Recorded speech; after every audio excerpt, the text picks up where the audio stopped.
Hello, everyone, and welcome to this week's episode of Made. My guest with me today is Mark Guido, and we are discussing Curb Your Enthusiasm, Season 9, Episode 3, A Disturbance in the Kitchen. Mark is a father and local restaurateur. He opened what's called Mariners Harbor on the Rondout in Kingston in 2001, and since then has bought and sold a few other restaurants. He is carrying the legacy his father, Frank, aka Butchie Guido, built 55 years ago, which adds up to around 27, 28 restaurants. Yeah, about that. Yep, Yeah. something like that. So Yep. welcome, Mark. Thank you so Thank much you. for doing Thank you for this. having me. I've known No, thank you Mark. for having me. Welcome. And let me preface this. I hate this stuff. I'm not good at it, and I guess it was the slow news week. So, but again, you're one of the only people I would do this for. So just so Thank you you. know. So I mean, it's not like an honor to have me, but honestly, no, it really is an honor for you to ask me. Thank you. Aw, thank you. I've known Mark since we were 12. Oof. Yeah. Actually, Yep. I think I did meet you when we were 11 because our Yeah, sisters because were our friends. sisters were very good friends. Yes. And Yeah. they're like 5 years older than us, right? I Yeah. think. Yeah. Yep. Mhm. Yeah. Yep. All right, so let's get into Curb Your Enthusiasm. I'm going to give a Yep. series synopsis for those of you who have Yep. never watched it. I think I got it from Wikipedia. It Yep. was released back in October of 2000, and each episode's plot and subplot is established in an outline written by David, and the dialogue is largely improvised by the actors, technique known as retro scripting. Mhm. So the series stars Larry David as a fictionalized version of himself. Like the real life David, the character is well known as the co creator and main co writer of the highly successful sitcom Seinfeld. Although Larry maintains an office, he is rarely shown working. Episodes frequently center on Larry's ignorance of or disregard for well established social conventions and expectations, and his just laughing. I know, just thinking about it. And No, yeah. and his insistence that others adhere to rules of which only he seems to be aware. The social ineptitude, combined with his inability to let even the most minor grievance or annoyance go unexpressed, often leads him into awkward social situations and draws the ire of his friends, family, and total strangers. He is also routinely the victim. Wow.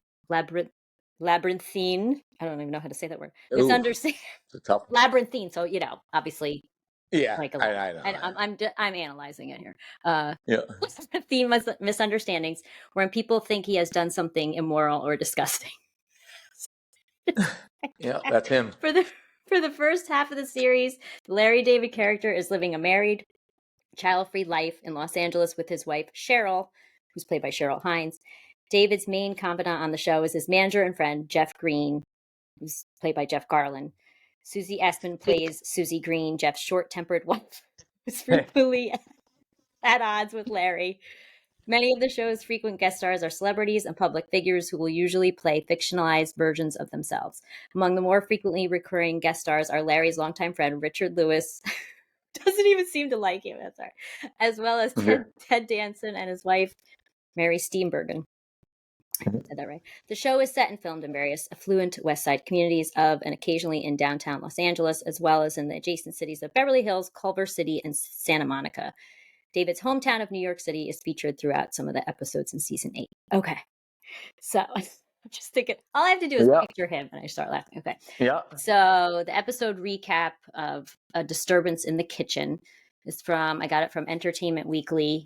It's written by Dan Snierson, Snieerson. Larry reached a new, this is so funny, nadir, and his breaking point, as his friends canceled golf games and ditched his poker nights and text chains because they did not want to be associated with his walking death threat. So he has a fatwa.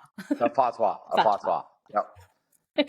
Which we'll get into. And that, if you don't, basically you have to watch the other episodes. No, yeah. What a fatwa is basically a bounty put on your head by a religious leader, which usually comes from it's based on what he did. He wrote a play called Fatwa, and it was based on Salman Rushdie's novel called The Satanic Verses, which I believe he wrote in the late '80s, and he just almost got killed. Salman Rushdie almost got killed like a year ago by somebody 24 years old who wasn't even born when this fatwa was ordered. So for him to even go into that subject is wild. So it's crazy. Yeah. And we've learned that basically, I think the first episode of this season about the so it's good you were like watch some episodes before, because I would have been like, what is going on? So this is the part. So but then he realized that there was a man who could truly understand his plight, the subject of his musical Salman Rushdie. You just said it.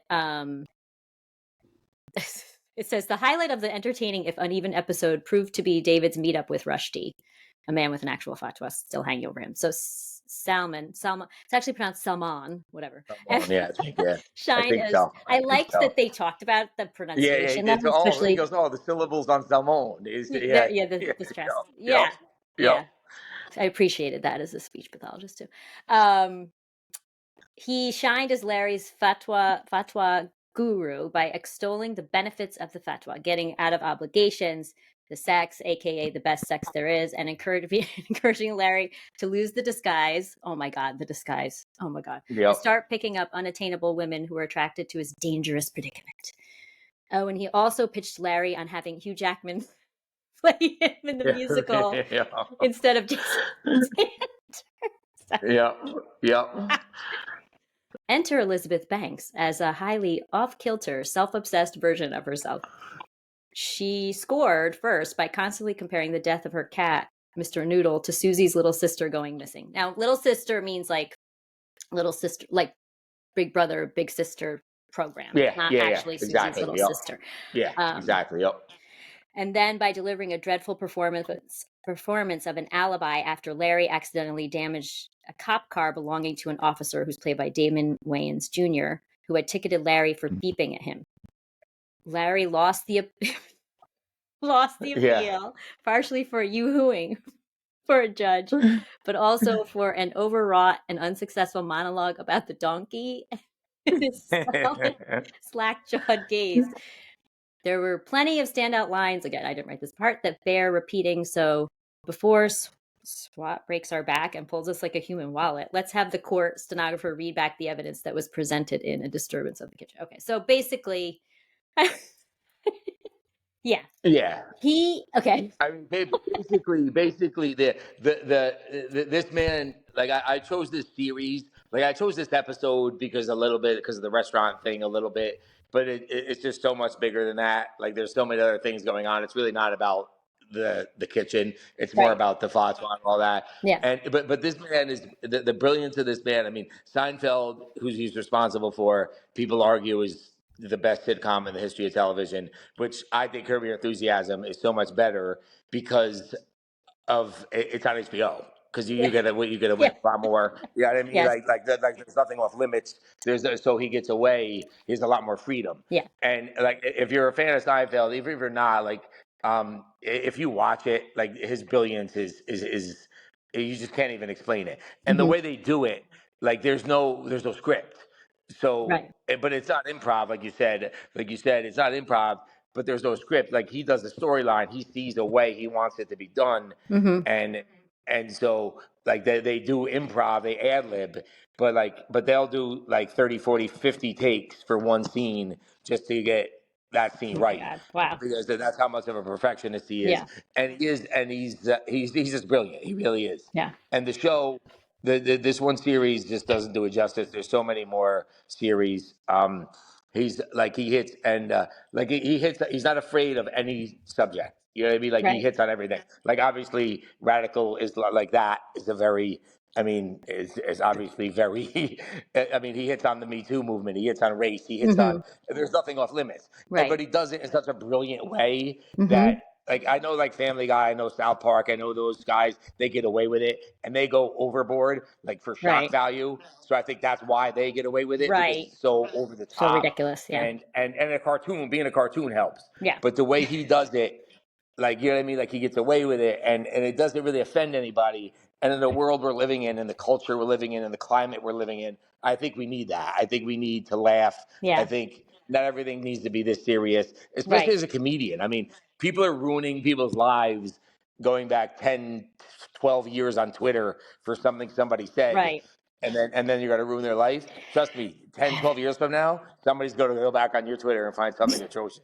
So, Yeah. I wouldn't be so, you know what I Yeah. mean? Nobody's perfect. Right. So, Right. but he sees that and he sees the absurdity of that. And again, it's not political. It's not, you know what I mean? Like, that's why I love it. Mhm. It's just, it's brilliant.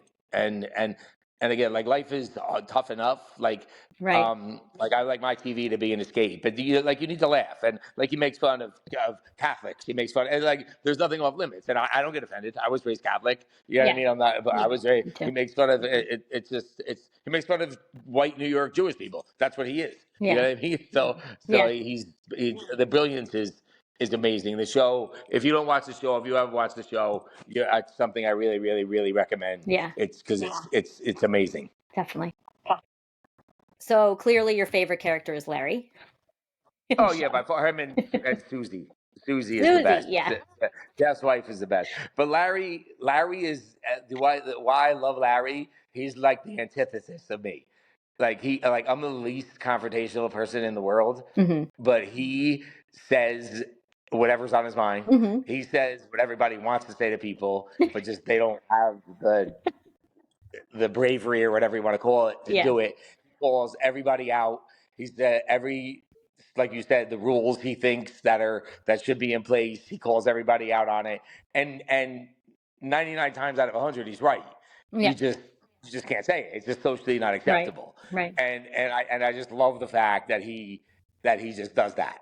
I Yeah. mean, that he does exactly what people want to do, but we just can't Right. in a Right. civilized social Yeah. society. And he's the exact opposite of me. Like, I would love to be able to tell people things he says, but Hmm. I could just never do it. Yeah. Of course. Well, yeah. It's tricky. Yeah. Well, I was gonna say, who do you relate to the most? If you feel like you're the opposite of him, but do you feel like you relate to him also? I mean, I mean, at the same time, you do relate to him because he's so cerebral. I mean, he's such a deep character that he is good. Like, you know what I mean? Like, he's always is, like, all that bad stuff. Like, but there always is, like, he always has a good intention behind him. Like, he's always helping people out. He's always trying to do the right thing also. So, like, you know what I mean? So it's this very complex character that he's not just this terrible Right. human being, but he does, and and a lot of the things he thinks he's doing is for the greater of human good, Yes, he which does. which I agree with. Which I Yes. agree with. Like, he's doing things that if people, he said, listen, don't act like that because you're not supposed to. It's better for the human race. Right. So I like to think that I have empathy like that. I like to think so. Yeah. I relate to him in that way. Yeah. I do. Yeah. I can see that. I wanted to get to the line, a disturbance in the kitchen, because they didn't really talk about that in the recap. So basically, No, that really wasn't what it was about. Yeah. but it starts off, he's at a restaurant and Yeah. their food is Yeah. delayed, and I Yeah. don't know if it's the manager or the host or whoever comes over and says, Yeah. "There's been a disturbance in the kitchen." I don't know who that guy Yeah. was, but he was He's the fantastic, manager. Yeah. and he just kept like going back Avoiding. to that, and like Yeah. and Larry kept asking and trying to Yeah, get he couldn't let it specifics. He's go. like, "Well, the disturbance once it's Yeah, whatever." It Larry was great. just couldn't let it go. Yeah, He had to yeah. know. He went in He the had to know. He kitchen said, what do you mean a and disturbance? asked, started Yeah. yelling at the chef, Yeah. the cook, whatever. But I don't. Now you had mentioned to me when we were talked before this, there was more behind that. I didn't like. I just took it as No, surface. see what it is. I think see what it is.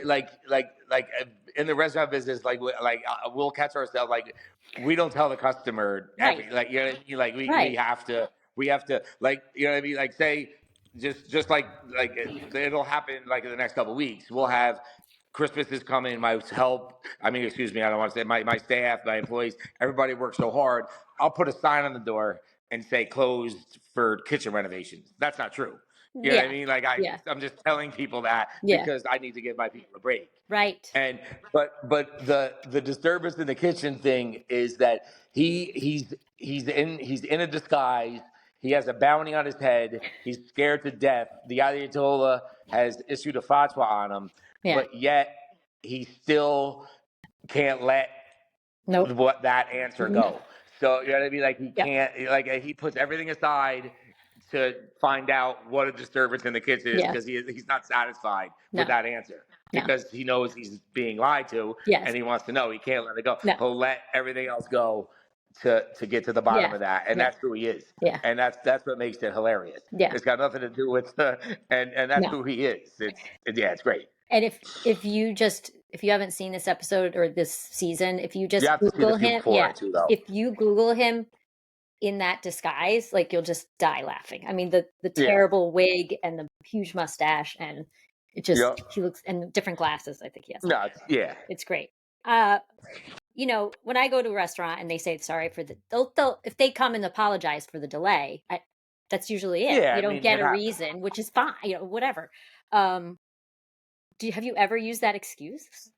No, I never used that excuse. I mean, I never really used that excuse. I've used, I mean, because to be honest, for business is that you're a customer and you come into my restaurant and something bad happens, you don't care about what bad happens. You don't care that I'm understaffed. You don't care that a girlfriend, one of the waitresses' boyfriends just broke up with her, so she walked off the floor. You don't care that somebody cut their pinky off in the kitchen. That's not your problem. You want your food. You know what I mean? And it's not, and it shouldn't be your problem. So there's ways to deal with that. Like we apologize. We don't really offer excuses because nobody wants to hear them. They want to hear answers. Listen, your food, I'll buy you a drink. Your food will be out in 5 minutes. I'm rushing it. That's, you know what I mean? But I've never used like an excuse like that because customers don't want to hear that. No. And Larry David is proof of that. So, but he wants to know. Some other notes I had when he gets, when he doesn't get pulled over, when the cop comes to his door because he honks, he starts to say to the cop, with all due respect. And I thought actually, so he was like, Marlon Wayans was going to say something back about that comment, with all due respect, but with all due respect, I was think it's funny. No offense. You know, but, or can I be honest with you? Yeah, like there's all it's just one of those sayings. As soon as somebody says, with all due respect, you know you're going to hear. Yeah, then you know something disrespectful coming. Yeah. No offense, but. And then I just had the court scene that I was dying. Yeah, which is great. Which is great. When he compares himself to, he's great. There's like 3 or 4 court scenes in the series that every single one of them are phenomenal. That there's one called there's an episode called The Carpool, which is great, which he picks up a prostitute because he doesn't want to wait in the regular traffic, so he picks up a prostitute to have HOV to go in the HOV lane, and then he gets caught, and then he has to go to court with the prostitute, and the judge just happens to be African American, and the prostitute is also, but like a year before that, he stood in front of the same judge, and he was trying to get out of jury duty, and he said something very, very, very racially offensive to try to get out of jury duty. So like it all connects. It's oh my great. gosh! Like anything just for his convenience. Anything. I like how it all came like full circle. Like I think at the end, they make the disturbance in the kitchen. Exactly. Banks. Of course. Elizabeth Banks. Yeah, it's great. She acts. I mean, it's brilliant. It really is. It's crazy. Yeah, it's great. Really good. And it never gets old. I mean, I watched that series. I can watch it anytime, and I've watched each episode. Who knows how many times? I can keep watching it and watching it. Yeah. So I guess let's get into you. So Okie doke. How did you start? I mean, I kind of know how you started doing what you're doing, but did you always?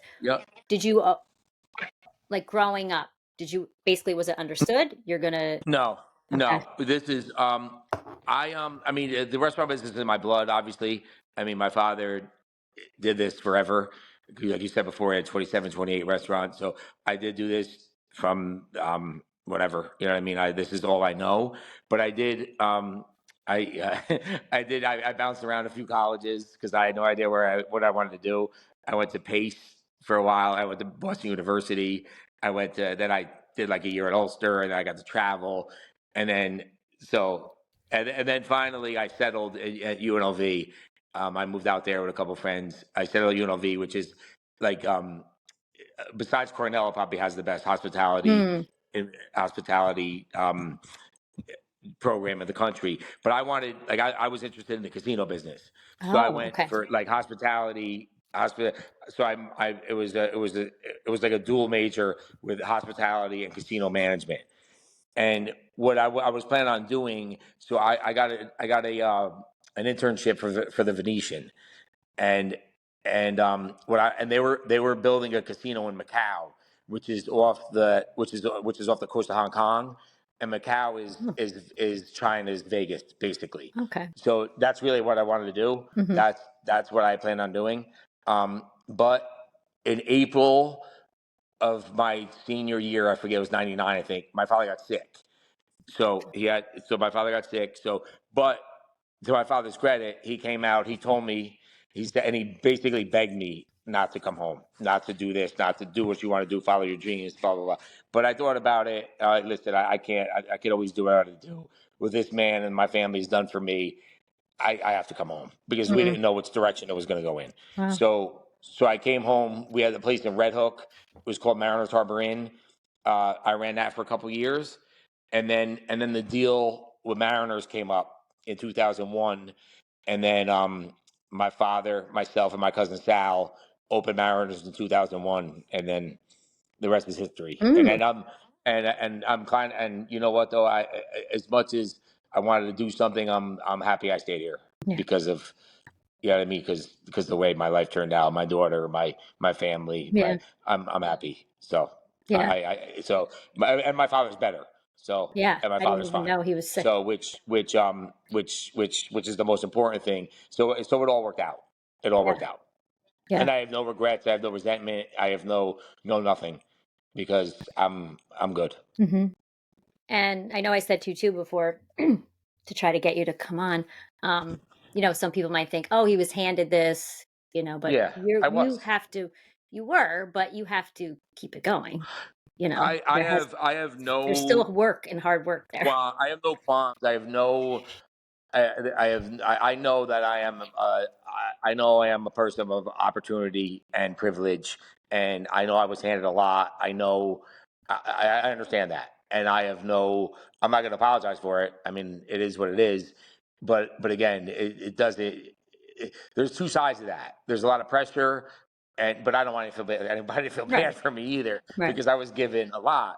But again, like my father built this from nothing. I mean, he comes from nothing. Hmm. So yeah, I mean, they were poor. He built this. I mean, he built this from nothing. If he didn't think I was capable of doing Right. this, he wouldn't have Right. let me do this. Right. And so again, like I was handed a lot. I had a lot of opportunities that people would die for, and I'm not going to deny that. But at the same time, you play the cards you're dealt, I guess, for lack of a better term. Hmm. And I could very easily go out of business tomorrow. So I think I'm very Right. capable. I think I do what I do well. I'm not my father. I don't want to be. He doesn't want me to be. Right. Um, so I kind of got to do my own thing, but I feel obligated to carry on this legacy of what he built and what he did for us, for my Hmm. family, and like for my sister and myself, Hmm. and because he really is, because like earlier in my life, like I'm not gonna lie, like, I resented his success. I had problems with it, but now I'm in awe of it because I can't explain the man he is. He's the most selfless, caring man. I never remember him doing something for himself. I mean, like the customers love him because he's so genuine. Um, and I know that that's not really me because I'm more introverted, Hmm. but now I see the passion and what he did and how he made this work, and it's real. It's not phony. You know what I Right. mean? And it's amazing. It really is. And and he's my mentor. Like he's amazing. And like all those feelings went away. Now I'm so grateful he's my father. because I could have done a lot worse. And like, again, he's been so good to me for my whole life. And the whole story, the real hero of this whole story is my mother, because I wasn't easy, and my Lord knows my father wasn't easy. So my mother is the hero in the story. My father's my mentor, but my mother's my hero. Oh. So yeah. I will say, growing up, we would go to Mariners, but was there one in Yep. Highland Yeah. originally? That's where. Yeah. From 90. That's where I started. From 81 to 96, he was in Yeah. Highland. Yep. And That was the first one. Yeah. And it was like, it's very special. And Yeah. Yep. we would get dressed up and everything, and it was on the water. And he always makes you feel special. And, he'd throw in like a free something. There'd be like, drinks or dessert or something. And that really does matter. Like, you feel it. No, it does. And It does. we've had parties at your places, and always well taken care of, and it's always been easy. Yeah, like I can't even go out to dinner with him because he knows every single person, and he'll stop and talk to every single person and have a conversation like, "Oh, I know your grandmother. I worked with your grandfather here. I know this. I know that." And people are amazed that he knows this, and because of the passion, because he cares. Like, he wouldn't know all that stuff if he didn't. You know what I mean? So it's just, he's just a natural at this, and it just comes so naturally. And I'm so grateful for the knowledge that he's given me, and the start and the opportunity that I've been given because of him. So I know that you cook, because I didn't realize that you cook. I mean, not if I don't have to. Not if you don't have to. Okay. Yeah. Did he cook too? He cooked. When we were in Highland. He did cook. He was on the line. He cooked. Okay. He's a good cook. I'm not gonna lie. I'll cook if I have to. I'm not. I don't I'm busy. I work a lot of hours, but I'm not gonna sit here and act like I do everything. Right. The people that work for me are the real people that do all the work. Like, I'll come here and tell them and give direction and do this and do that and do this and do that. But they're the real people that do the work, and they're who I owe everything to. Right. So, I luckily I'm at that level professionally that I don't really have to cook. I don't have to, I don't have a real job. Like, I come in as a customer and basically see what's right, what's wrong, and give direction. And that's basically what my function is. But I'll do whatever I have to do. If I have to cook, if I have to hose, if I have to do anything, I'll do it. Yeah. But did he teach you to cook, or you just kind of pick it up? You kind of pick it up. Do you? Because I don't know. Yeah. You kind of pick it up. No. It's learning by osmosis, I guess. I think if you got it in there somewhere, it's better. Yeah, I guess. Yep. Like me. So I wanted to talk about, you said you weren't so easy for your mom, and there's been some struggles for you. Yeah. Yeah. Yeah, there. I mean, there has. I mean, I have. Obviously, I have. I've had addiction has been an issue for a large part of my life. And whatever. Again, I'm not asking for anybody to feel sorry for me. It was a series of bad decisions, a series of things that people I shouldn't have got involved with. Blah blah blah. You could blame it on whatever, but again, it was my decision. And then you get to a point that you're sick. You know what I mean? Like, you can't. Right. Some people, like most people, can just do what they do and then stop or whatever, and then they're good. Yeah. I'm not that person. You know what I mean? So I threw out, I'm going to say 10, 12 years of my life with like real addiction, like straight up addiction, not just going out and partying, like addiction, like running my life addiction. And I'm sure the pain that I've caused my family and my mother, and that's why I'm so grateful and so blessed that I can't even express the gratitude I have. Like my ex, the mother of my child, Melanie, like, we're not together. We're married for 6 years, but she's such an amazing person. She didn't give up on me when she probably should have. We have the most beautiful daughter. She's my best friend, my wife, my ex-wife, or whatever you want to call her. I don't, but we go on vacation together. I just had Thanksgiving with her, and so she sees something in me that she doesn't have to. So, so again, like the gratitude I have for like everybody could have and should have turned their back on me a long time ago. My friends, oh my God, my friends, you know who they are. I'm not going to name any of them because I don't want to leave anybody out, but they were all there for me. I cut them off out of embarrassment, probably for years. But again, like my family, they never ever gave up on me. And again, like gratitude, like the gratitude I have is, yeah, I just can't even explain it because I really shouldn't be here. And because I've been around a lot of death, like three of the closest people to me, I've probably had her dead. That very easily could have been me. It's just, it's just a lifestyle that, I mean, you don't ask for, but, I mean, it happened. And see, now that I look at it now, you surround yourself with the right people and you do the right thing, and you can only help yourself. Nobody else can do anything for you. But now it made me who I am. Like I can't change the past. I can't predict tomorrow, but I can learn from it, and I can only live for today. So I think it made me the man I am. It made me the father I am. It made me the brother I am. It made me, you know what I mean? It made me the boss I am. So that adversity and that trauma and that all that, there is almost something in me that makes me feel like I needed to go through it to make me, because like when I was younger, I opened Mariners at 24, 25 years old. You're making money, you have an ego, you think you're invincible. And then, you know what I mean? You need to be knocked down a few pegs.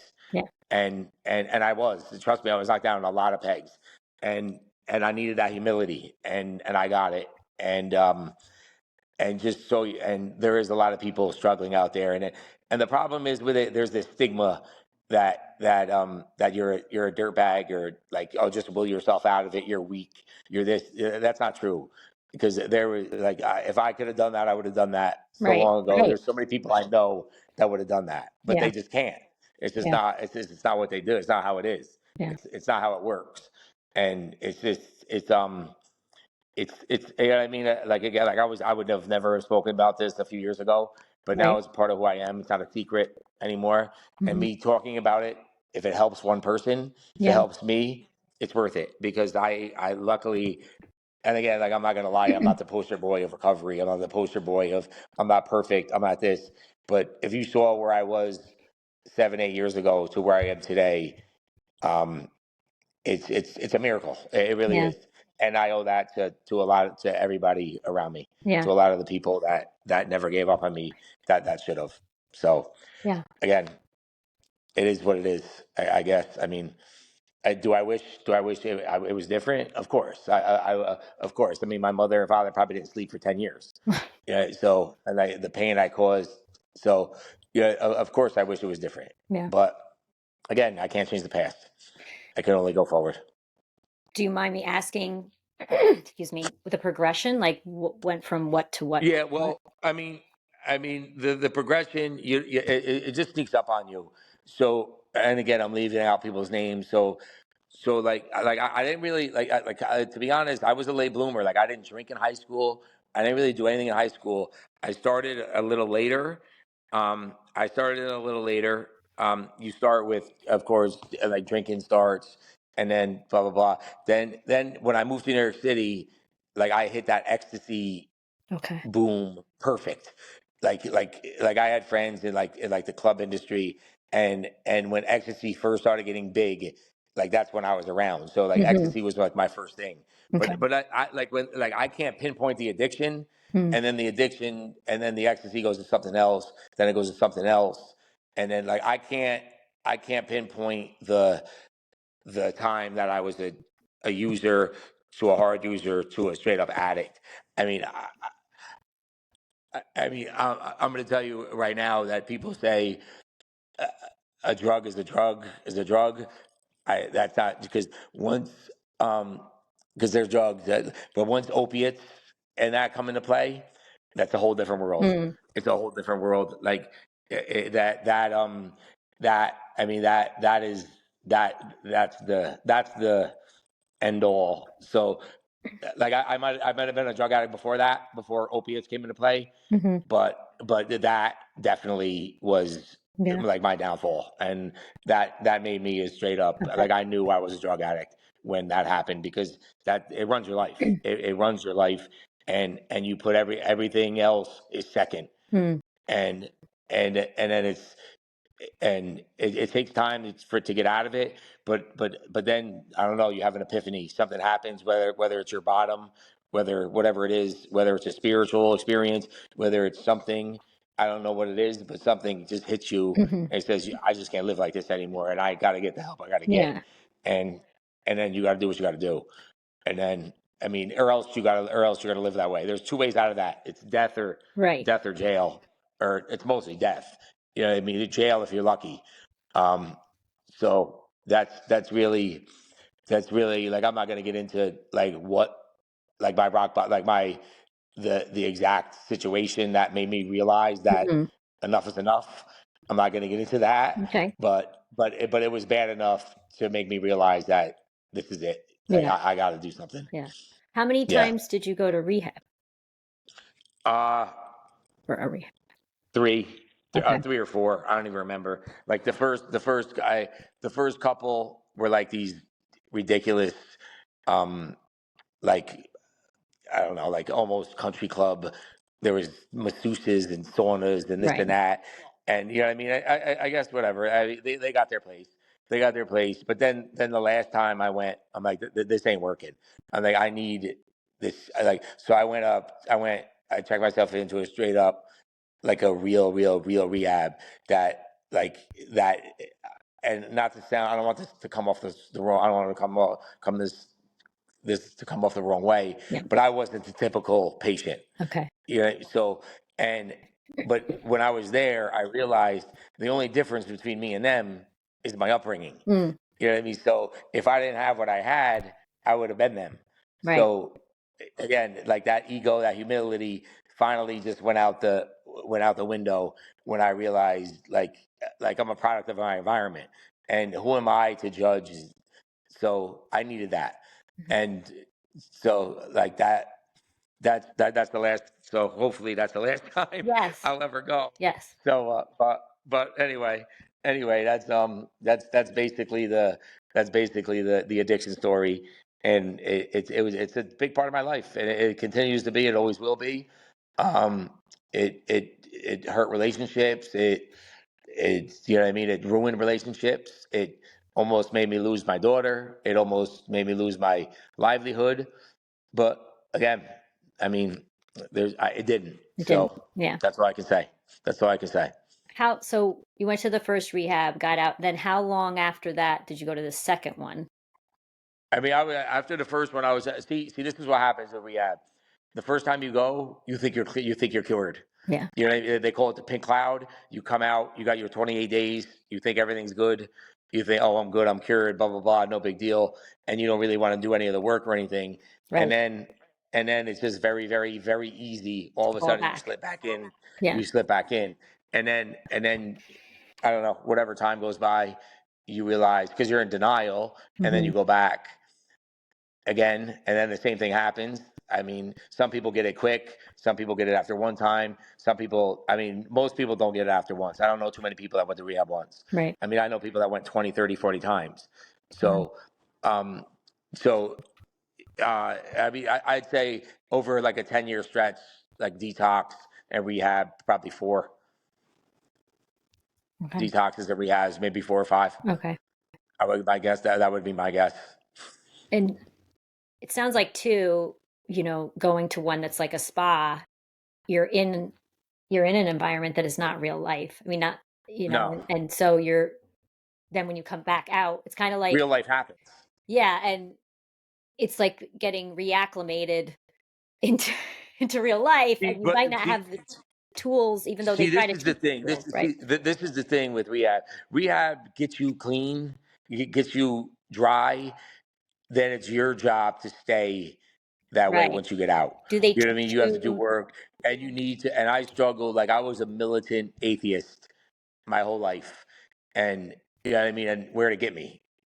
Right. You know what I mean? Into rehabs, like so until you actually admit that there's something bigger out there, like whether I'm not gonna say what it is. It doesn't matter what I think it is. It doesn't have to be what you think it is. Yeah. It doesn't have to be what anybody else thinks it is. It doesn't really matter until you think that there's something bigger out there that can help you. You're not gonna get it. And so until I broke down, and I still don't know. I still don't know what's out there. But I'd rather be wrong and alive than right and dead. Yeah. You know what I mean? So what good is it me? What good is it for me to say, oh, there's no God, there's no this, there's no that. So like again, I don't know what it is, but there is something else. There's got to be. So when And did I see it for so many people. When did that click in for you? Probably when I saw my daughter born, I would think. I would think that there's something bigger. I would guess when I saw my daughter born. Okay. I think that because when you're doing bad, like when you're doing emotionally bad, and when you think the worst of you, and trust me, that's how you think. And where you went through what you went through, if you're a good person, and you go through what you go through, and then you see a kid being born, I'm half of And that. that you created, I'm yeah. not all bad. I'm not all bad. Yeah. So I made half that. Yeah. So yeah, so you know what I mean? So that was very, very, and again, I still messed up after that. But again, it brought me back to where I needed to be Yeah. eventually, because it's always there. It's a struggle. It's a struggle. So there is no there's no magic bullet that just Right. cures this. Right. You know what I mean? Like it's a disease, like you get but again, there's no magic cure. So And what works for some. exactly, Yeah. exactly. But the common denominator is nobody in the world is going to change you unless you want to change yourself.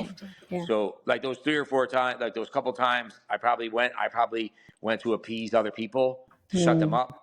I probably knew deep down, but maybe not on the surface, but deep down, I probably knew that I wasn't done. Yeah. So you know what I mean. So because I wasn't ready to come out and face what I had to face and do what I have to do. But eventually, hopefully, that hits people. Yeah. And again, so that's basically what it is. And again, there's a lot of people out there that help that been through this, that have been in much worse condition than me, that are 10 times the people I am, that help so many people. So there is a way out. There is. If you feel helpless, but there is a way out. And I'm living. I mean, I'm doing good. Like I see my daughter. I see. You know what I mean, I'm financially. I'm okay. You have I amazing do. friends. Yeah, I have amazing friends. I have. You know what I mean. Including me. So there's really exactly. So there's not really nothing I can complain about. Yeah. So the There's nothing I can last. complain. Yeah, go The ahead. last I'm sorry. place you went that you were like, I needed this because it sounds Yeah. like hardcore. Yeah. That's It was almost like jail. okay. So that really helped. Did they teach you tools though too, or it was No, I just mean like like you get taught. See, yeah, I could recite these tools, like these programs. They're all almost basically the same. right? I mean, there are like they are what they are. Yeah, You know what I mean? Like how many different tools can you have? right. But you get these special relationships with certain people that hit you different. Okay. You know what I mean? Like so, like you get you. I don't know what it is. I don't know how to explain it, but like there's certain therapists, or there's certain other patients, or there's certain people that relate to you They're your differently. people. It's like And you connect with exactly. them. Yeah. So it like recovery is recovery. The 12 steps are the 12 steps. Um, Everything else is yeah. So they can only teach you so much, but until like you know what I mean. Like you have to like I don't know how to explain it. No, I Again, know. that's I that's know that what you mean. higher power. That's that higher power thing. Yeah. Like you know what I mean. Like that's that higher power thing. And that's really that higher power thing. And I remember one time, and this is when I first started thinking about a higher power. So I went to detox one time, and I was gonna leave. I was like, I'm out of here. I'm like, I'm not doing this. I'm not waiting. I can't stay here. I can't stay here. So Sunday there's a speaker. So the speaker walks in, and I've known him for like 25 years. And he's like, and I was about to leave, and he was like, Mark, stay for this, and then if you don't want to stay for after I talk, then you can go. I won't stop you, but at least stay. And then I stayed, and I ended up staying there for like, I don't remember how long, for a long time. So like that was weird. Like he Yeah. came in at that exact moment, Yeah. and I still talk to him to this day. Oh. So it Yeah. was it was weird. It was a little, you know what I mean? Like that's hard to explain. No, Like yeah. that's bigger than me. I mean, Yeah. it could be a coincidence. Maybe it is, maybe it isn't. But again, Well, who am I to say? Who I am I to say? I don't really believe in coincidences. I think Yeah, things me. happen Yeah, for a I don't reason. know. I don't know. Yep. And what was I going to say? I mean, oh crap, something about so the people, did you connect the most with the people at the last place you were at? Yeah, yeah, I really did. Yeah. I really did. I really did. I mean, I still, yeah, there's a couple of people I still talk to. There's a couple counselors I talk to there. Mhm. I did relate to them more. I really, but again, it might not just be because I was there. It was because I was just so tired and so fed up that Like I the just place you were needed. at Yeah, I think yeah. I was at the right place at the right time. Yeah. I don't know if it had anything to do with them, but I just think I was at a place that I was just Yeah. exhausted and I Yeah. just couldn't live the way I was living. And I just think that made me connect and made me do Yeah. the work. It made me believe and made me, you know what I mean? Yeah. Yeah. So that's probably, that has something to do with it, Was it I a think. different obviously it was like a different style there? What did it feel more real to you? Like did they feel more real than Well, the it's other more real places? because I mean because 'Cause there's because you don't get to go outside. There's no right. gyms. There's no. It's very industrial. Mhm. I mean, it was just, and it was there was people in there that were going to jail for 10 years when they got Mhm. out, and yeah, and so it was just, and there was no amenities. There was no, you know what I mean. It was just, it was what it was, Right.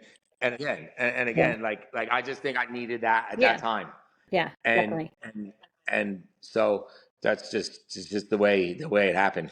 It's funny. So I had on here spirituality, like what yeah, your spirituality. yeah, So you kind of answered yep. that. Um, Yeah, I mean, I'm not a religious person. I'm not sure about whatever, right. but I know I'm not the most important thing in the universe. So, and that's all I need to know. Right. That's all I Um, need to know. I have the fluffy questions now. Like, Yep. do you have Yeah. self Enough of care? that. What's your Enough self? of that darkness. Well, actually, you know No, what I wanted to to be say. honest, to be honest, my self care is really not my strong point. I work, Well, I don't mean and like then like exercise, health. I mean like what actually more like what do you do to just like decompress. yes. I mean, I'm not really that type of person. I don't Well, you really like to know. watch TV, you I, said. You did say that. Yeah, You I said do. I that's like your to watch escape. TV. I read a little bit. I mean, I mean, the best time I have is with my daughter. Mm, That's one of my yeah. happiest. That filled That's you my up. best. That's all I need. That's Yeah. really all I need right now. Like again, like wherever my social life brings me, whatever happens, happens. But I don't really care right now Mhm. because I'm doing the right thing. I'm running a successful business. I'm a good father. Yeah, so all that other stuff is secondary. I need to get my house in order Mhm. because I still have a lot of work to do. Yeah. So like this is the, I have a lot of work to do. Yeah. So, but again, but my daughter is bigger than anything. And again, like I said, I can't talk good enough about how my sister and my parents and Melanie and how these people stood by me Yeah. and didn't need to, Yeah. and probably shouldn't have. And so again, it's just like my family's everything to me, and my daughter. And in my eulogy, if the only thing I said in my eulogy is if my daughter says I couldn't ask for a better father, I'm good. I don't care about any kind of money. I don't Yeah. care about any kind of legacy with restaurants. I don't Right. care about any of that. Right. That's Yeah. really what I care about. That's really what's important to me. Yeah. Yeah. I hear you. Yeah, Also like her happiness. That's I know when your yeah, kid yeah. you That's want your yep, kid yep. happy. You're like, Yeah, no, yeah, yeah. That's all I yeah. need. That's all I need. Yeah. I could have the worst day ever, and I come home and she hugs and kisses me, and Yeah. I just forget about everything. Yeah. Everything else is noise after Yeah. that. Yeah. You know what I mean? Everything else just puts everything in perspective. Yeah. What can't you leave the house without? Like, what can I leave the house without? you have to have it My on you. necklace, A my necklace? necklace, Okay. my necklace that with an R for Raya, Yeah. Your and daughter. there's a dog tag with her birth date and Buddha. Nice. It's Buddha's head. Nice. So I never not wear that. Did you study Buddhism at all?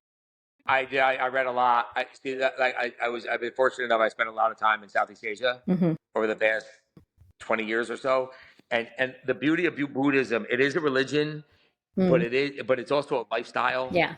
and and so there's like two great books. Like there's a book called Buddha, when Buddha walked into a bar, and another one that what makes you not a Buddhist. So what it is, it tackles like you don't have to be a straight up Buddhist to Right. live Right. Buddhist lifestyle. Yeah. And it's like you can drink, you can, like I said, you can drink, you can eat meat, you can do this, you Right. can like all that stuff all that stuff, but you can still the lifestyle you lead. It's about and it all connects with all other religions. Yes. It's all basically Yeah. the same. Yeah. I just related to the Buddhism thing Yep. because it doesn't have the dogma and the without not offending anybody, because like I don't know, like the stories and like the Right. biblical stories and Yes. fantasy, not And necessarily the fantasy, guilt. because I don't know if it's true or not, because the supernatural isn't really involved Mm-hmm. in the readings I read. Right. It's more of a lifestyle Lifestyle. and Yeah. of doing. So that's how I relate to that. Mm-hmm. And Siddhartha, who's Buddha, doesn't claim to be a god. He was a real person. So, but it also like so it's something I relate to. Yeah. Um, and it makes a lot of sense. Yeah. Yeah. But I mean, like I'm not calling myself a Buddhist because I'm Right. not. It's Right. just something I study and Yeah. something I'm interested in, and it's something that helped me Yeah. spiritually and helped me to be a better person. Yeah. That's great. Yeah. What can't you live without? And this can be deep, can be food, a thing. I mean, what can I live without? I mean, the I know obvious there's a choice lot of is stuff. family. Yes. My family. But, all right, let's get What can I live superficial. without? Something Like superficial. Yeah. on a lighter note, I couldn't live without Chinese food. Okay. I love Chinese food. What's your I eat it favorite? like 3 days a week. I eat it like 3 days a week. All different I or eat like? it. Angs. My family's been bringing me to Angs for 48 years, and I still go there. I love it. It's my favorite restaurant in the world. What's your favorite dish? I get when I get I get egg rolls. They have a dish called beef and noodle that nobody else has, Mm, which is unbelievable, and I have to tomato try. rice soup. I have That to would be try if I that. was on death row. If I was on death row, that'd be my last meal. No doubt about it. Good to know. I'm gonna have to try that. I don't know. Yep, I don't think I've ever it's been good. there. It was like an East Kingston thing. So like Yeah. Okay. yeah, like a Kingston thing. So like my father grew up there. They've been there since like the 20s. So Wow. yeah, we've been going there forever. Yep. Oh, Yep. that's cute.